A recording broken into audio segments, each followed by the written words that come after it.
I can't wait for you to hear today's interview. He's somebody that has had a significant impact in my life. Henry Ammar is an international speaker, entrepreneur, has a top rated podcast, Making It Happen with Henry Ammar. He influences people across the globe, speaking to audiences as large as 35,000. He studies human behavior and helps people overcome their fears and limiting beliefs, stepping into the person they were meant to be. In today's interview, Henry gives us so much value. He also tells us about his spiritual journey, where he asks the question, is there a God?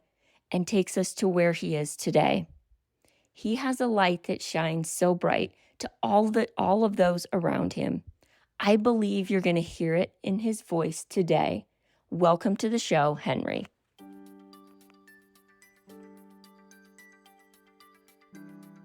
I've got a question for you. Who is the person you're being? Are you satisfied? It's okay. This is a judge-free zone, and it's exactly why I started the show. Welcome to Be the Person, a podcast for the brave and the curious who are ready to explore who they are fully created to be. I'm your host, Annie Randall, the adventurous one leading this investigative journey of transformation. By delving into topics and asking unexpected questions, we will discover the keys for unlocking our true potential and being our best selves today. You may be surprised by what you find when you let go of fear in order to discover the answers of becoming the person you were made to be.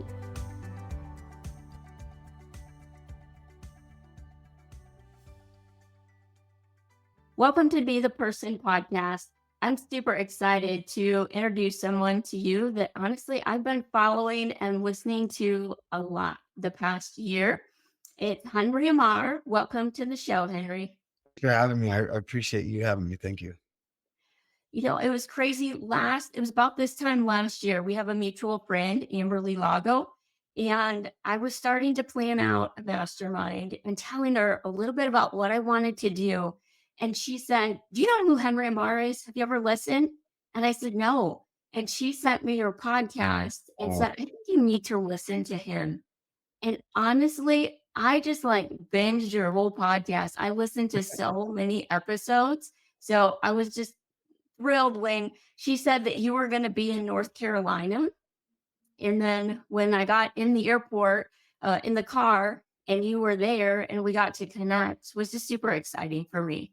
yeah. I think it was so cool. And I love Amberly so much. She's like a walking angel, like literally, she's incredible. And I'm so glad. I'm so glad I've gotten to know you. And you're just, I just have to compliment you. Your passion to serve and light and to love and to just use your life for good is just so cool. And so thank you for all that you do in the world. Appreciate it. Thank you. I appreciate that. And, um, I think this is going to be a really fun and interesting conversation. So I'm super excited that you have agreed to it today. But I know that you do so much, Henry. You have a podcast, Making It Happen with Henry Ammar, which again, I just love. You run a mastermind, you're a husband, a dad, you do speaking and singing. In the season right now, what are you most excited about? Man, it's funny, and this will probably lead into so many questions, but in the beginning of this year, and so I'm not sure when this podcast episode will be released, but January of 2023, I had a profound experience. And it was sort of a spiritual experience for me, and I knew that it was a season of massive growth for me. And I love growth. Like to me, the common denominator in everything I do is me. So the more that I get to learn and grow, the better everything else becomes in my life, the better impact I have, the better husband I can be, the better, the more success you could have, which means you could have more impact. And it just kind of grows in every way. The better I view myself, the better my relationship spiritually is. And in January, I did this event where I did the opening ceremonies for this company, and we put together music and this whole experience, and it was inspirational and it was entertaining and everything.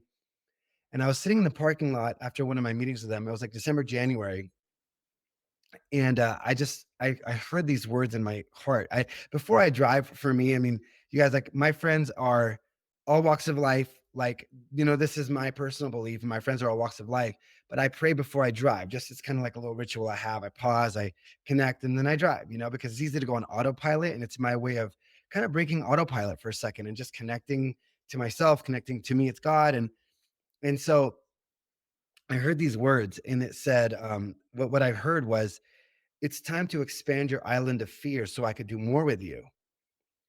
And, I'm a big believer on where we feel safe in is where we stay, right? So if I feel uncomfortable or if out of my comfort zone, but who really feels comfortable in their comfort zone? I don't know that many people that do, right? But so I call it the safety zone. Um, we usually stay in this path and, we swim within this circle. But in order to get something new, I have to be able to expand what my nervous system feels safe in, what I feel comfortable doing, the things I'm typically afraid of. And so I knew what that meant. And I had this like massive, like weirdly nervous system reaction. Fear came up, and I was like, I know that means I'm about to step out of my comfort zone. And there's going to be like a season of growth. And growth is beautiful. And sometimes it's hard, right? Yeah. And, and it was really interesting because as I was processing it, I do a lot of deep work within myself. I've studied human behavior for 26 years, but I love breakthroughs. I love the fact that, like, I get to be a better person. And I realized that what did the next level of leadership mean for me? What does it mean to be more lovingly bold? What does it mean to step out and take up the space that I was called to take up and allow everybody else to do the same? Right. And so this one phrase came to me as I was dissecting, where my strengths were, where I wanted to evolve. And I shared this a lot, but it's never been put this way. The words came: love yourself exactly where you are, and love yourself enough not to stay where you are. Mhm. And it was such a beautiful thing because sometimes we think, oh, I'm not enough. I got to keep going. Or we don't. But it's like, no, that we cannot grow without loving ourselves. We can't grow without fully embracing a safe place for us to grow. And so, what am I excited about? At least to this, I've had some massive breakthroughs, some massive shifts in my life to where I feel like a completely Henry 2.0 from the beginning of this year. And I am so excited for what I'm creating and how I'm showing up. I'm going through a full reset. I haven't posted anything online in like a while. I just posted stories, we just did a retreat and stuff. But I'm kind of going to just put all the content out that I have. And I'm just really excited to step into this version of me because I believe it's going to create so much more impact and add so much more value to people. And I'm excited about this next year, to be honest. A lot of creation. We're building out something which I believe will affect tens of millions, if not hundreds of millions of people in the next 3 to 5 years. So I'm really, really excited about that. I just want to serve and help. So long story, to short question. I can't wait to see all the stuff that you're going to put out. And I'm also just, I think that's so awesome because, like you said, you've studied this for 26 years. Like you have been to so many things, but yet you're still inventing Henry 2.0, Yeah, which is always. really powerful. Yeah, always. And that's the beautiful part about it is like I get to grow, right? It's weird in the beginning when I used to, and if anyone's listening, I bet you almost everybody listening, including myself at times, when we discover something that we want to grow in or we're not doing good, and we beat ourselves up and we're mad at ourselves or we're so angry with ourselves. And the reality is, you can't beat yourself up into healing, right? You can't hate yourself into loving yourself. You can't, it doesn't work that way. And we're conditioned to be so hard on ourselves when in reality, like I've learned in my life, like it's funny because I'm married. I love my wife. My wife is like, oh, such a blessing in my life. I'm so grateful. And when I was single, I remember talking to my friend and we're talking about her love life, and she was like, Henry, I feel so closed off. Like I let people in just enough. I'm a little afraid to let people in all the way. And so I always get hurt because I attract people that only want to be let in halfway, who aren't fully committed. And so we were just talking about that. And I started smiling, and at first she's like, why are you smiling? Like it isn't funny to me. And I said, I'm smiling because I realized I'm similar. I was single at the time. I was like, I think I've been hurt so much that subconsciously I was protecting myself. And the same walls that keep pain out are also the same walls that keep love out. So I ended up just getting so excited. And I remember clapping and being like, oh my gosh. I was like, I'm happy because now I know a reason why I'm running this pattern. And I could change the pattern so I could attract more to my life. And so to me, every day is another chance to evolve and to get it right and to enhance. And it doesn't mean I'm not good now, because then I could love myself where I'm at and love myself to evolve, to expand my life. And I am such a fan of growth. I'm such a fan of personal development and nervous system health and, emotional wellness and mental health and all the things. Why? Because every day when I get better, life gets better. And it doesn't mean I'm not great now. I love myself. Like, it sounds, it's funny when people say that. It's like this weird thing when people say that. It's like I genuinely love myself. And I'm so grateful that I've built a new relationship with myself, because I've had to cultivate a new relationship with myself, because I used to live in fear. I used to feel stuck. I used to be so always just looking in the mirror and be like, oh man, like you got to be, it's like everything was never enough. And when I would get one accomplishment, I would look for the next one and then the next one. But I kept trying to fill a void outside of me when I knew that I could find fulfillment moment to moment as I was growing. And so I love growth. And one of my favorite quotes and then is, and it's silly, but it's fun to me. It says, "If we haven't spoken in over a year, allow me to reintroduce myself because my growth game is strong." And it's only funny because it's like, I hope I grow that much. And I hope a year from now, if we talk, you're like, Henry, like, what did you evolve in? I'm like, oh my gosh, like I had another massive breakthrough and I'm excited for life. And I'm a better husband, a better man today, hopefully making a bigger impact today than I ever have because of the fact that I get to evolve and grow. Wow. There's so much in there.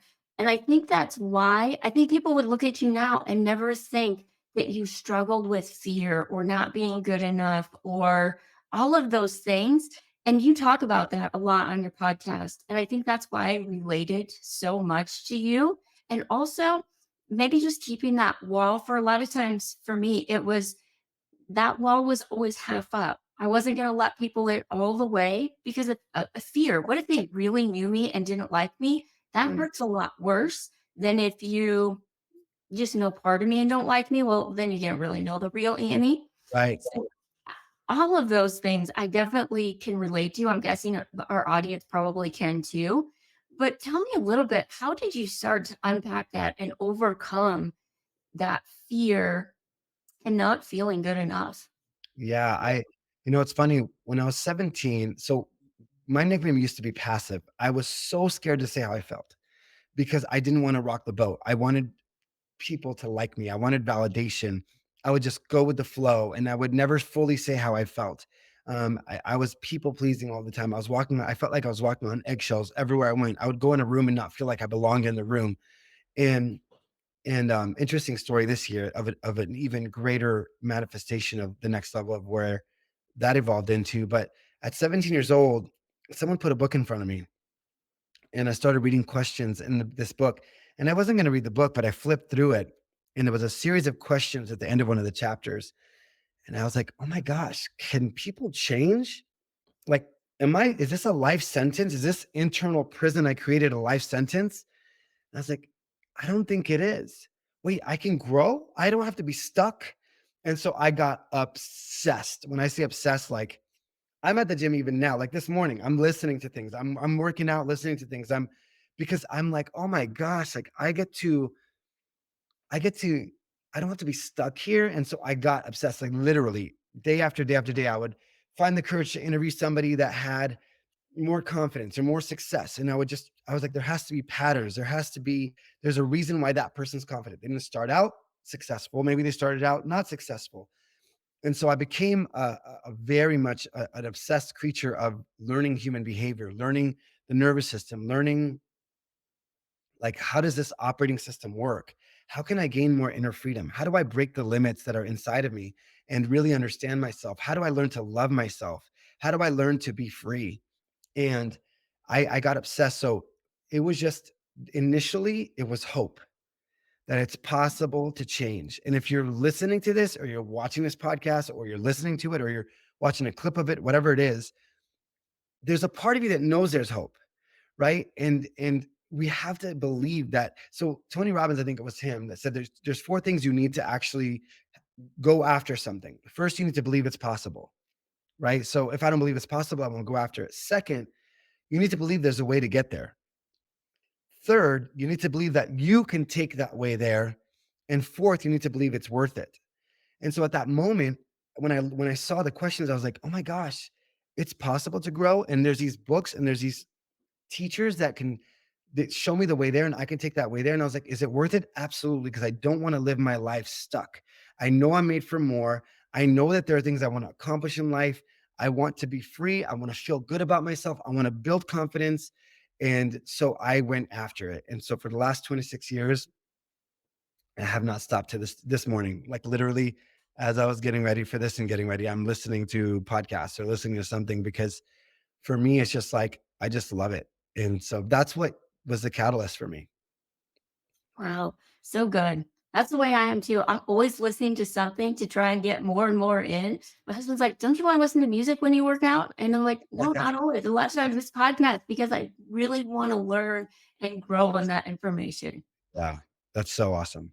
And I have my playlist to like regulate my nervous system, and I know when I have like a really like I have a really big meeting tomorrow, for example, and I have a massive meeting on Monday. I mean, like humongous. And so sometimes when I can feel having a radical, loving self honesty, and I think those adjectives are really important, right? Loving self honesty and radical truth is so important to me. So when I'm self-aware and I realize, oh my gosh, I'm feeling dysregulated or my body's afraid of this meeting, thinking, oh my gosh, you've never raised that much money for something before, or, meeting with someone really high up in the government, right? And so it's like there's all these things that are going on because I want to move the programming forward for schools to help have emotional regulation tools. I want to move these things forward for national and international programs to help not only the older generation but the younger generation learn these things, right? And so I'm going to meet with some really influential people. So when I feel myself doing that, sometimes I know like what does my body need. Sometimes it's podcasts, sometimes I have this playlist literally that I just play and it like brings me so much peace. And so I'll just play in the background and I'll just like, so being lovingly and radically self-aware of what do I really need in the moment, because I go, go, go. But what people also don't maybe see is like I also am still when I need to be, right? And because I was talking to somebody who's really extremely successful yesterday, and she was like, Henry, I have learned to listen to my body and I've learned to listen to what I need because if not, she goes, when I do, I'm more effective. When I used to have a belief that all I had to do was go grind, grind, grind versus really listening to what is the optimal state of Henry or the optimal state of Anne or whoever's listening. And so self-awareness is key. And so what might be good for me may just be a catalyst for you to think of something that's good for you. What type of people are you surrounding yourself? What do you need at that moment? Sometimes for me, it's growth. And this morning was a combination. I was listening to a podcast, but when I got up, I knew I had to center myself. For me, it's prayer and I read, and then I listened to this playlist, and then I set my intentions. I literally went outside. I'm on a farm right now. I looked out the sun. I talked to my sister and just made sure she knew I loved her. And I took my shoes off, I grounded, and I just like prayed and just soaked in the sun and got myself ready for the day because today I knew over the next couple of days I needed extra groundedness. Or is that even a word? Extra grounding, I should say. So so yeah, it's really cool to be aware. Yeah, so important. And I think all of those practices, because we live in a crazy world that a lot of times you grind, grind, grind and go, and just knowing yourself and asking yourself those questions. What do you really need today? Yeah. And then following through is so important. I love that you do that and that you take time to do that because I think you show up as who you are, which is amazing Oh, and it's so nice when you recognize the places you're not free. with me. No. I read this quote the other day. It was really cool and it ties into this because I study, trauma, I study peak performance, I study leadership. I study like I say fears, but what fears are is fear of success, fear of failure, anxious feelings, not feeling good enough, worrying what people think about you, perfectionism, self-sabotage, procrastination, shame, inauthenticity, playing small. Like the list is so long where it's just your body saying, I don't feel safe. And I was listening to something and it says, it said something along the lines of when we when we're operating in a triggered state, we are not being, we're just being who we need to be to survive.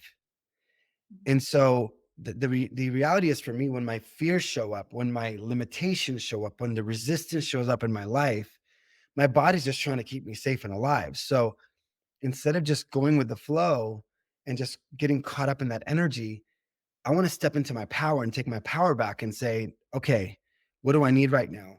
And I can show up more authentically to you, because how am I authentic if I'm not operating from a loving, grounded, present space? I'm operating in a past program. That's not who I am, you know? Right. So true. So true. Do you wish you had more community, deeper friendships? I have an amazing way for you to build it. On our wellness retreat in Italy next April, we'll be spending 4 nights in Tuscany where we'll be doing biking, wine tasting, and cooking classes. We'll finish with 2 days touring Rome. It's the perfect Italian getaway. Look for more information in the show notes. I want to change gears just a little bit because I really want to share with our audience now. I love everything so far, and I feel like we could just keep going here. But I'm going to shift gears for just a minute, and I want to talk a little bit about your faith journey because you shared just a little bit from stage in North Carolina and a little bit more with us in the taxi on the way to the airport. But tell me a little bit about what that's been like for you and just your journey in faith overall.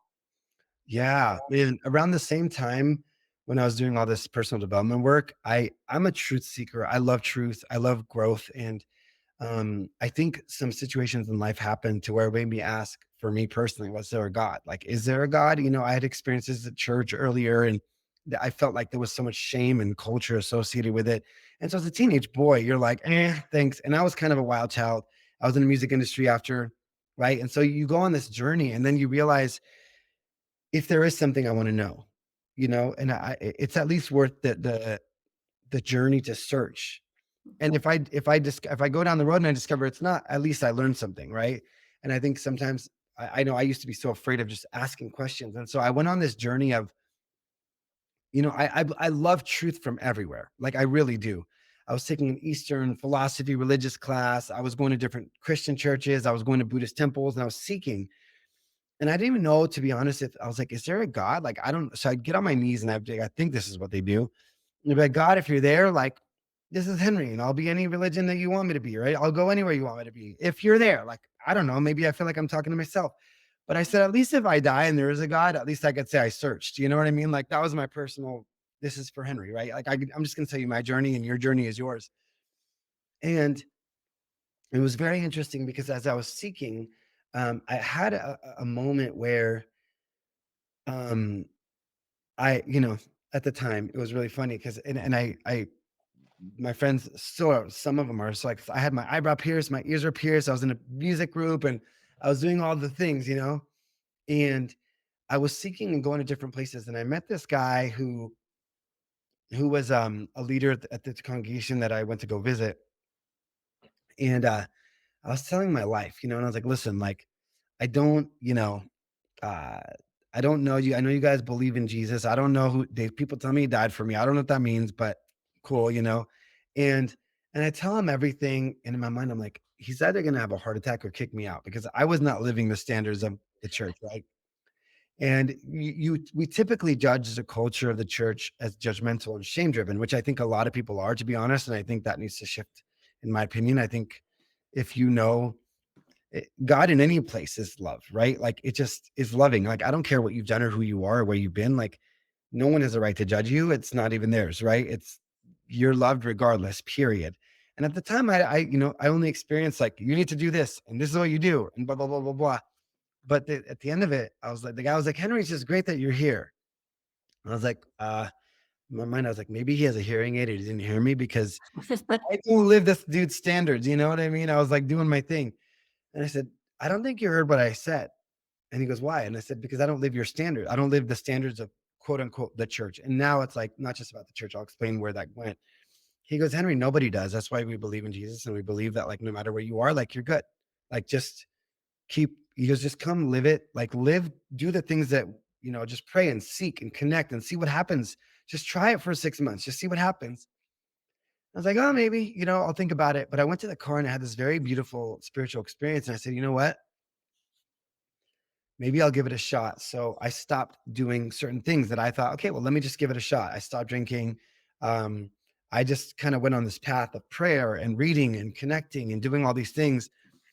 And my life just started to pivot. It wasn't easy at first. And I'll tell everybody this because sometimes we think, even the path of personal development or spirituality or anything, when we think, oh, when I come to this, it's all of a sudden going to be a golden road put ahead for me and it's going to be great. Like I had to shift my whole identity. Like my ex-girlfriend at the time, my girlfriend at the time was like not going to take me down that path, right? My lifestyle, whatever that was. And on top of that, my family was like, "What are you doing? Like, that's not what we do." Like it was against the grind of everything, but I had to follow the path of light to me. I had to follow that path for me so I could see where it ends up for myself. And I remember sitting down, and it's a really interesting story because life was pretty hard. It felt like it got hard. And I was sitting there like praying, and I was like, "God, if, dude, I thought things were going to get easier as I was on this path. Why does it feel like everything is harder?" And I said, I'll do whatever's right because it's right. I don't care if it's easy or not. Like I've never been somebody to do the easier thing if it's not right. Or sorry, I don't want to be the person that doesn't do the easy thing that isn't right. Not, and by right, I mean good for my higher purpose, for the higher good of myself and people I love, like those things, right? Because I think sometimes right means like judgmentally right or wrong. I mean more things that are elevating, things that are true, that I believe are true. So I'm sitting there and I'm like, man, God, like, this is hard. I said, I'm willing to do whatever. I'm willing to live under a bridge if I need to. I don't think that's what you want, but I'm willing to do whatever. I said, but can you give me something? Like, just give me something that to help me understand, to help yeah, just to help me keep going on this path.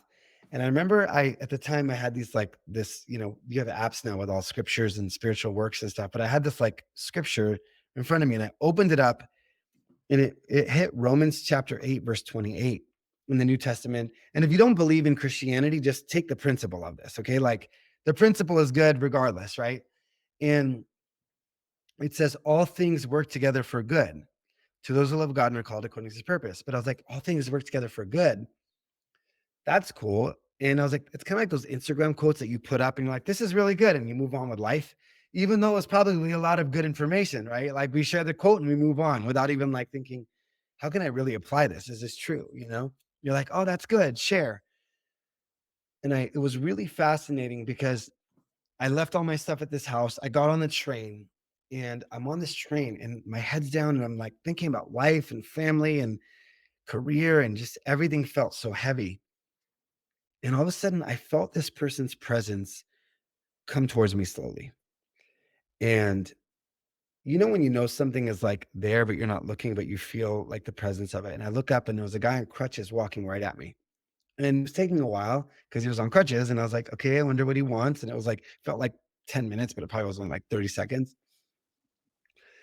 And finally he comes up to me and he goes, hey. And I'm like, hey. And he goes, when God says all things, he means all things. He didn't say some things. He didn't say a little bit of things. He didn't say nothing. He said all things. He means all things. All things will work together for your good. Stay on the path. And I was like, what the heck was that? And I got so caught up in my head. I don't know whatever happened to that guy. But I was like, man, I need to ask myself some real questions. Like, I'm growing to believe in God. And now I want to learn to believe God, that I am loved regardless, that things work out for me, that I could find peace in the middle of the chaos, that I could learn to heal, that I could learn to evolve, that I could learn to love myself, that I could learn to love others. And as I was studying, I was like, wow, like I think we miss the mark sometimes in the personally in the Christian space where It says, love God with all your heart, soul, mind, and strength, and love your neighbors as yourself. Right. And sometimes we think loving ourselves is selfish. No, it's selfish if you don't love yourself at all, or if you only love yourself. It's actually like, and I realized, oh my gosh, like I have to build a new relationship with myself, a new relationship with God, a new relationship with people I love.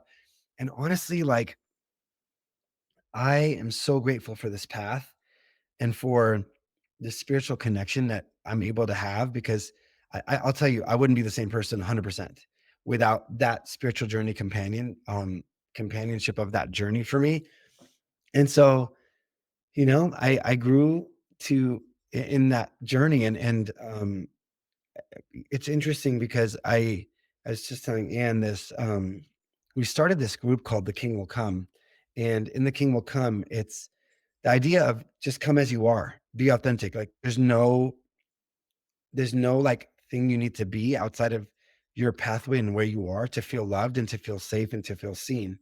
And it was come build your relationship with whatever that is with God for you. And we started this just because I knew that's what I needed.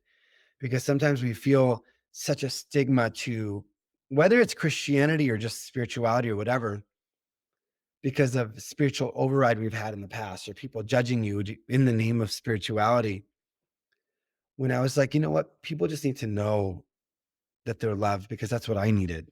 I needed the foundation of love yourself where you like, I need to feel not shame, but love.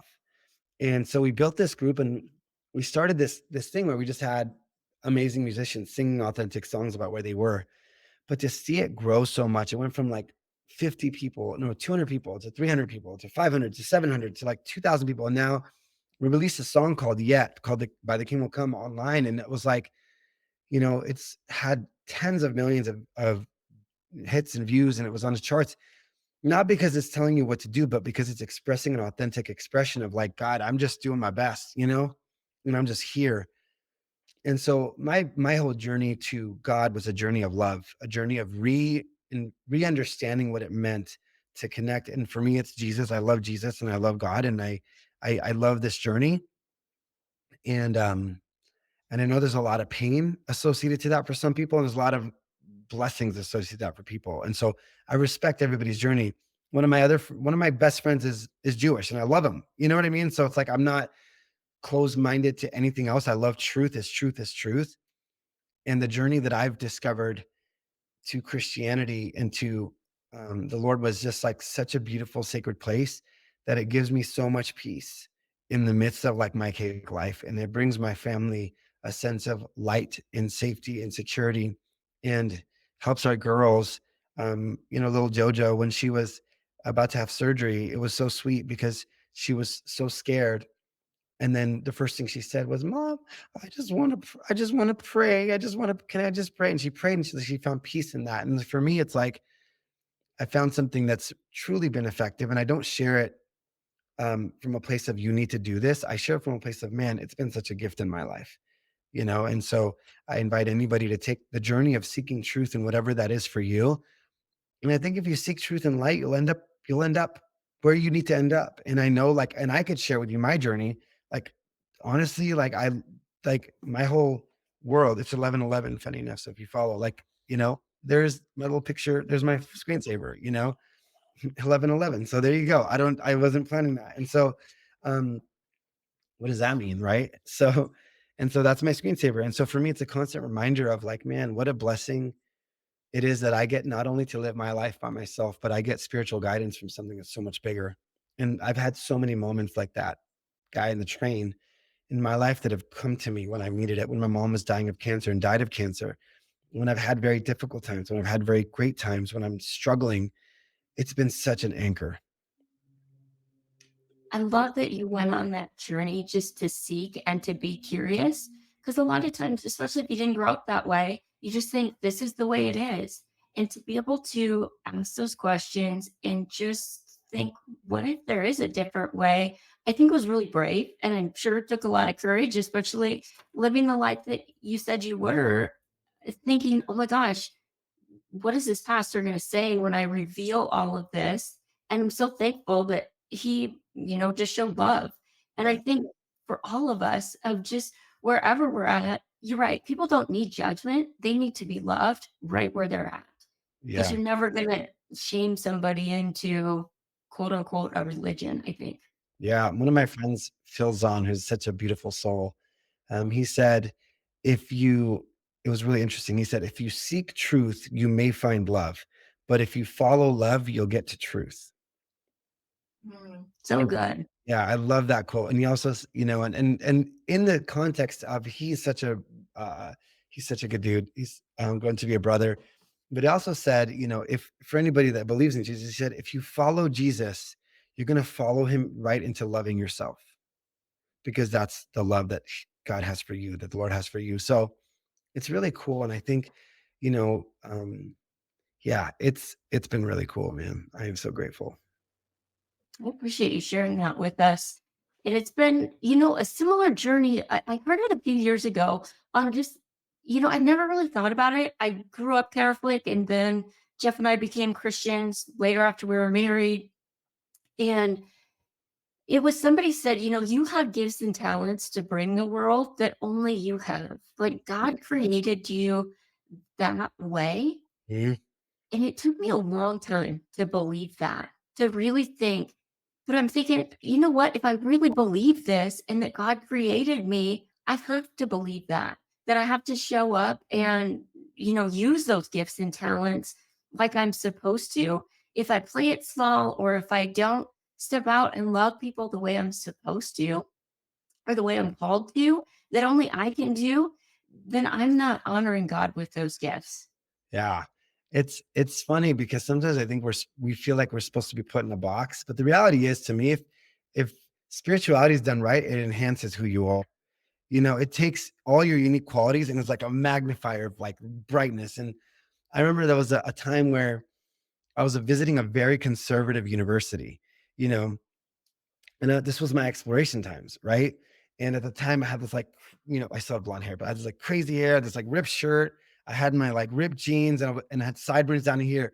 And the university was so conservative that like you couldn't have sideburns, right? Like it's this whole thing.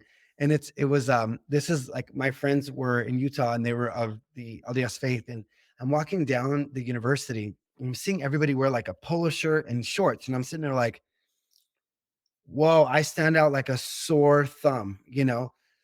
And I'm walking, and all of a sudden I was like, they're praying, I was like, and I'm always asking questions, not because it's like, oh, I was like, am I supposed to change how I dress? Do I need to look quote unquote cleaner? Right. Like I'm just asking. And I was like, and if this is it was, if they believe in Jesus, and I was like, well, if Jesus was different and did what he did, then maybe it's like, and it was so funny because talk about an answer. My head's down and I'm thinking, and I start to feel the spirit get stronger and stronger. And I look up, and the former president of that university was standing right in front of me on campus. So I'm obviously not dressed for it. And he just looks at me, and he's like a leader in that church. And he hits me on the shoulder and he goes, "Don't worry, you look good," and keeps walking. Oh, And wow. I was like, oh my gosh.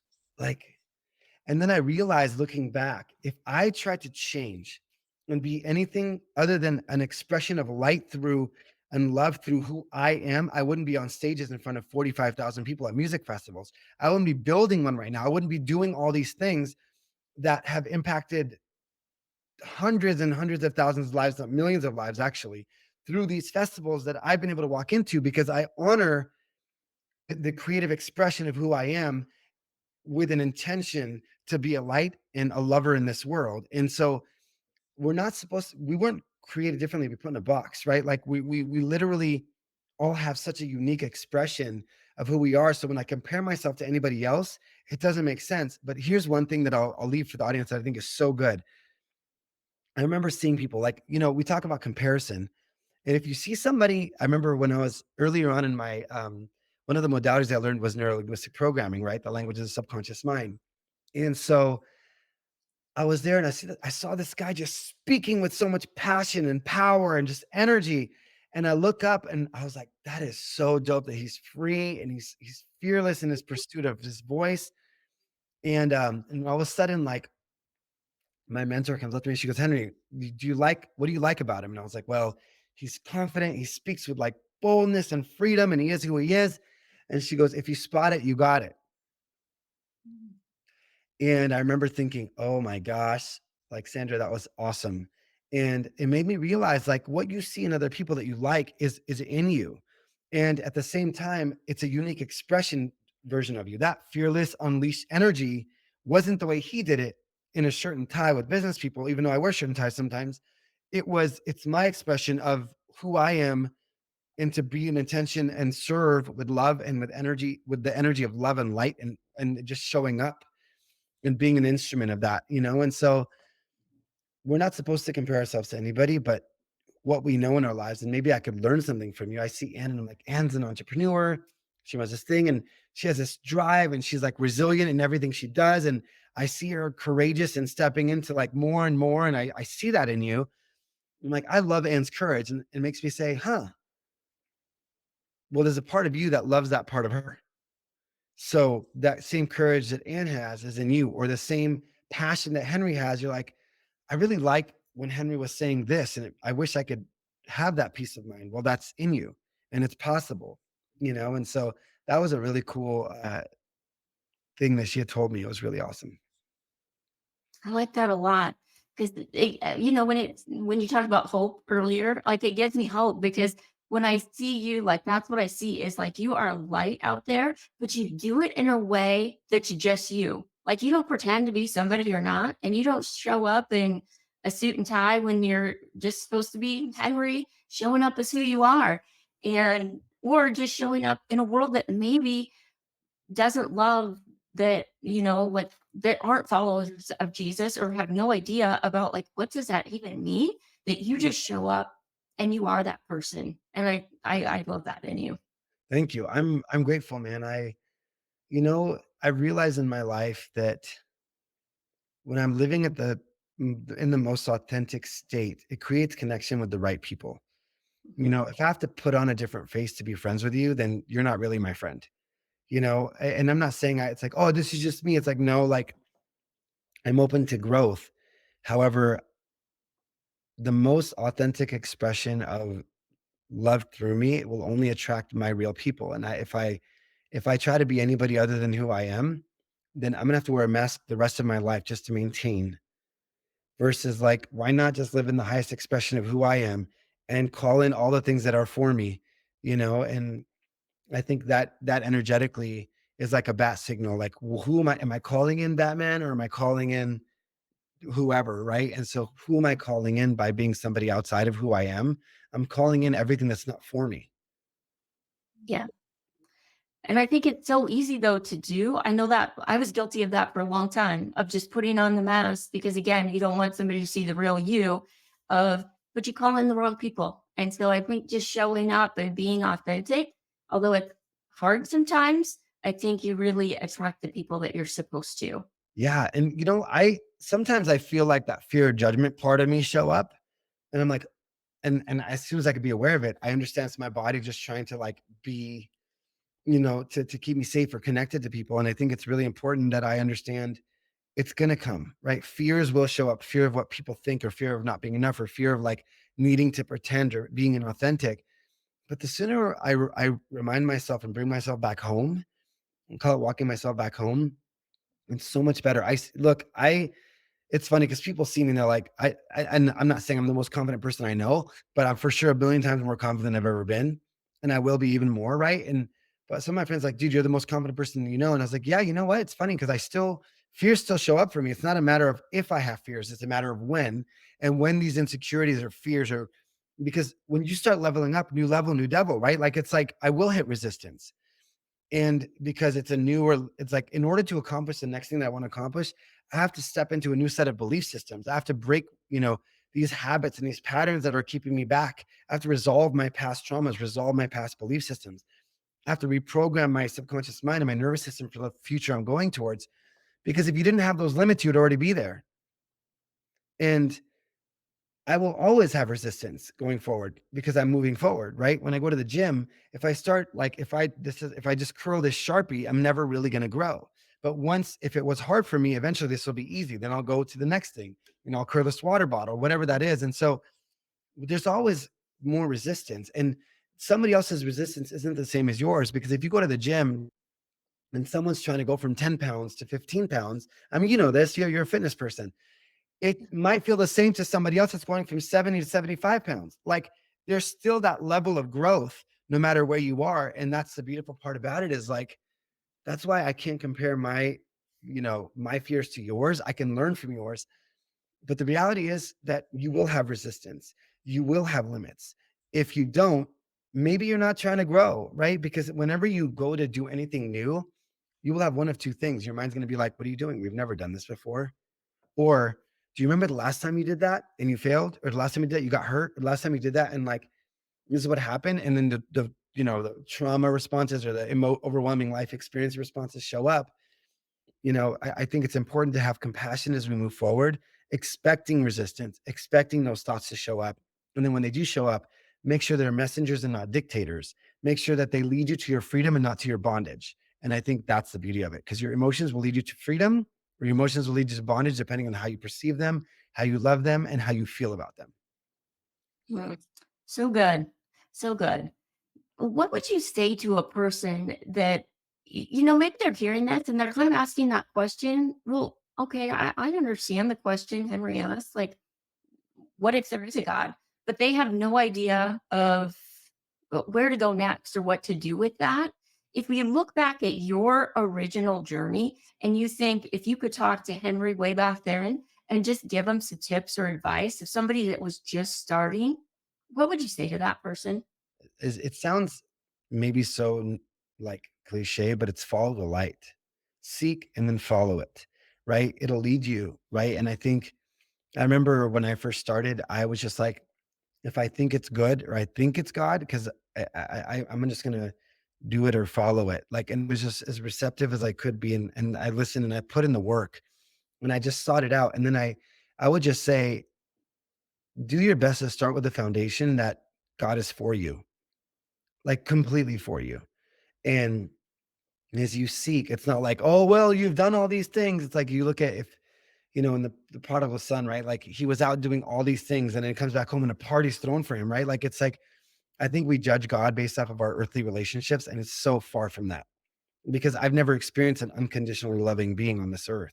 Maybe the closest was my mother, right? But she was a human, right? And I'm a human. But recognizing just doing the best you can to recognize or at least attempt to believe that God is for you and loves you right where you are. And that as you seek, just follow. And maybe you're hearing this for a reason. And maybe you just feel like, you know what? The first thing I should do is this, just do that and then be open to the next thing and the next thing. If you have questions, ask somebody. Listen, here's the big thing.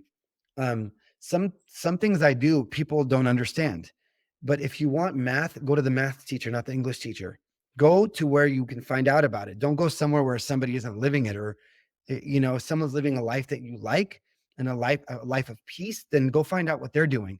If somebody's living a life close to God and that you like their relationship with God and there's like a sense of love and connection, then ask that person. Don't ask the person that's like, you're like, oh man, like, and so seek truth, follow the light, and just know that like God is for you. And it may not be an easy journey because it is a shifting journey. It will shift you and it will change you, but in the best way. I am more free now than I've ever been. I feel more love in my life than I ever have. And it's not just because of what I see with my eyes, but and I'll just say this, man, and this is bold and this is blunt and this is my belief and you can get and whatever it means for you. But like, I used to think people were crazy when they're like, "Man, I know God lives." Like it's so present in my life. Like God is so present. There is this I cannot explain consciously experiences that I've had, but I would have never had those experiences had I not attempted to see things outside of my natural eyes. Because to me, those things don't come from my natural eyes. They come from a spiritual connected place. You know what I mean? And so I I'm just really grateful for this journey and recognize it's a journey. You're not in a rush. Like there's nowhere to rush to. Like, uh, but start by asking questions to people that you believe are following that. Go see what they're doing and just try it. Maybe it's prayer, maybe it's scriptures, maybe it's go to a church and just say, I'm going to attempt it out. I went to so many different churches. I went to like literally my whole journey was I was like, I'm just seeking God. If you're there, like, I believe you're for me. And I went to like even the Buddhist temple and the Christian churches. And all of a sudden, like I was led and I was there. And so even, and this is the last thing I'll say about this for now is I had this thought that like, even if I was, and this is probably contrary to what a lot of people believe, but even if I like was following and I did the best I could to find truth, and even if I quote unquote, which I don't quote unquote miss the mark, I believe that God knows my heart and knows I'm genuinely seeking. Yeah. I could release all the guilt of trying to rush to something that, of course, I seek with all my heart. I am a diligent, like you see, I have a Jesus screensaver. I read my scriptures this morning. I prayed this morning. I went outside and connected this morning. Like I am a diligent seeker. And I know that God is for me. I feel peaceful in the journey. I find joy in the journey, and so be kind to yourself in the process. Seek truth. Find someone that has light, and just that might be for a season. And it'll lead you to the next thing. It leads you to the next thing. It leads you to the next thing. The next thing you know, like GPS, you go down the street for 2 blocks, and then it tells you to make a right. Then you make a right. And then you go left. Then you're like, I like this destination so much better. There's so much more light here. It was raining a little bit back there, and it may be raining here, but at least there's shelter. And so that was initially off the cuff and off of my heart. That's and maybe there's one part of that might stick for you, but whatever you feel in your heart is the right thing to do, start there. I think that's such good advice. And I think you're right that the path will open up if you just take the first step and start. Henry, I feel like there's a million more questions that I want to ask you, and we could go on for hours. But as we wrap up today, is there anything we haven't covered that you feel on your heart that you really want to share with the audience? Absolutely. I feel so strongly to say this, and if you don't believe it, just do the best you can or take my words on it until you do. But if you're listening or watching, you're loved. Like you're loved as you are. Like it's not like you need to get somewhere to be loved. And if you allow yourself to be loved now, then that'll just enhance you to the place you want to be. Sometimes we think we have to get to a place to be loved, but we have to love ourselves to get to the place or allow love in from God, from self, from others, and the right people, right? Like boundaries are important. Side note, I have a TED talk on it. You don't need to explain it here. It's like 10 minutes long. Go listen to it. Um, but having the right people in your inner circle that can love you where you are and love you enough not to keep you where you are, but do it with so much love and kindness and gentleness. Um, these communities like Amberley's event, you guys, like I think both of us will be there next year. Places like that are where Ann and I met. So surround yourself with really good people, people that help you see yourself through the lens of love and through the lens of safety. And if you could just remember one thing, like, and I just feel to say this, that God does love you regardless of what you've done.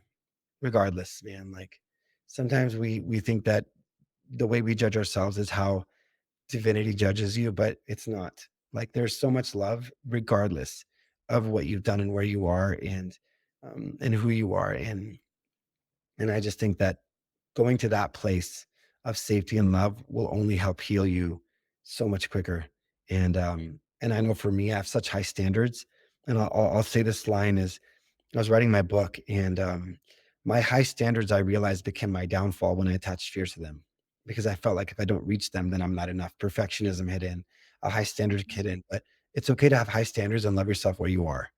And if you're listening to this podcast to the end, you have high standards because you're putting work into yourself, right? Like this is an act of self love.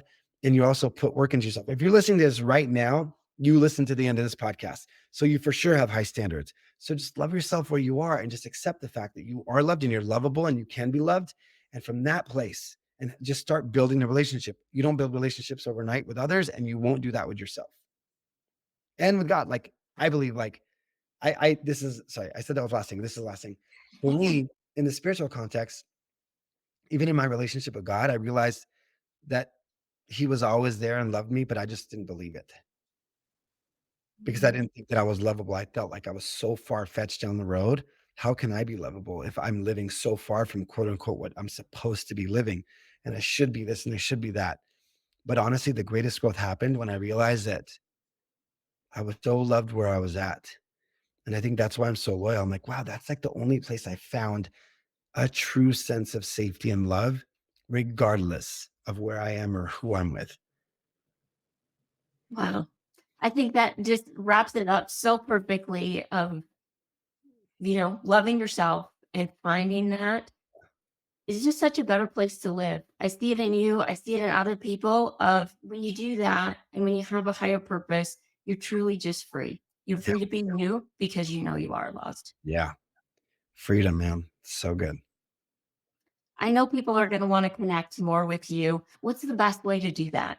Yeah, any socials or podcasts. So socials at Henry Ammar, Henry Ammar on Instagram, or Making It Happen with Henry Ammar as a podcast, or um, I'm relaunching a website probably in a month or two, but henryammar.com, or I think TikTok. I lost my old account, so it's the Henry Ammar on TikTok because I can't access my old one.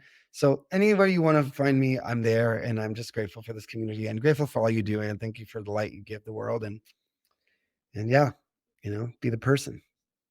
Yes. Thank you so much for being on the podcast today. I truly appreciate it. It was, I was pretty nervous to do this interview and to ask you because you're someone I really looked up to for a long time. So I appreciate you doing that. And if you know somebody that needs this podcast or you think would benefit, I would just ask that you share it with them. And Yes. then it would mean the world if you would give us a 5-star review. So thank you so much for being on. Yeah. Bye.